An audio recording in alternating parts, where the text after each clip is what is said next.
Hi guys, Schwartz is back with another custom ROM review, and on today's list we've got CyanFox. So not to lose too much time, let's start to show off some of the most important features worth mentioning. So what features do we have? Of course we have the obligatory halo, which is a must-have on every ROM I think nowadays. Then we also have the dark UI, which turns everything into black and more inverts the colors for a darker look. Then there's the quick access ribbon known from CyanogenMod, which is a kind of replacement for the old quick settings tiles. We also get the 5-target lock screen. Then we also have the navigation bar. It's customizable, but this is the CyanogenMod version and this is the most simple one, so don't expect too many customization options.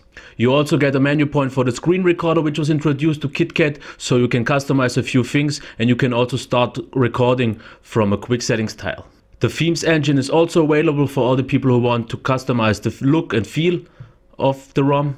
Keyboard cursor control is also there, which I always love to see, volume button wake as well, and playback control, so all the most basic features.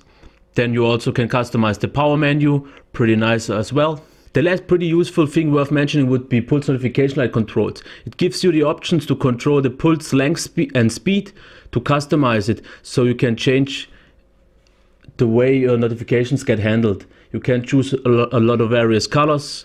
This is pretty nice, so you can just see what kind of notification you got just by the light it's blinking. So that's it for the features. Now as always, it's time to see what I like about this ROM and what I don't like that much about it. What I like, it's pretty minimalistic, it's clean. Most of the customization is here within the interface. A few are also there. All the customization options are pretty nicely organized, but I would still wish for a nicer, better interface. So all this, maybe the screen recorder buttons and maybe something like this would all be in one place, but it's not as bad as on Beanstalk and still great. What I don't like that much, what I would like to see different, I would like to have an 8-target lock screen. I would like to see more customization options here for the quick settings tiles, like choosable colors or maybe tiles per row. This would be nice. And then maybe some small things like list view animations or custom animations or something like this.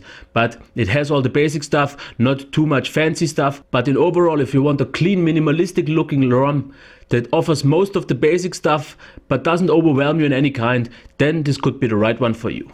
Okay, so let's take a quick look at the performance and the battery life. Performance, of course, since it's a Nexus 5, nothing to complain here. The performance is great, but there's also one thing. It doesn't come with a modified kernel. This means you get about stock performance, slightly better since the optimizations of this ROM, and also the battery life is pretty much stock. It is slightly better, of course, also because of the optimizations, but you don't get all the fancy or maybe even useful custom ROM kernel features, like maybe the double tap to wake or the speaker boost or something like this. You don't get this, but you can always just flash another kernel and to get this. This is not a problem. In terms of battery life, it is pretty solid. I easily get 3 hours on data over a whole day and even more on Wi-Fi. This, like I said, it's slightly better than stock, but don't expect any amazing, impressive stats. So in overall, what are my thoughts on this ROM? I have to say it's a pretty solid ROM. It's pretty clean and minimalistic, but for me it lacks of a few important features like the 8-target lock screen and maybe a small other stuff,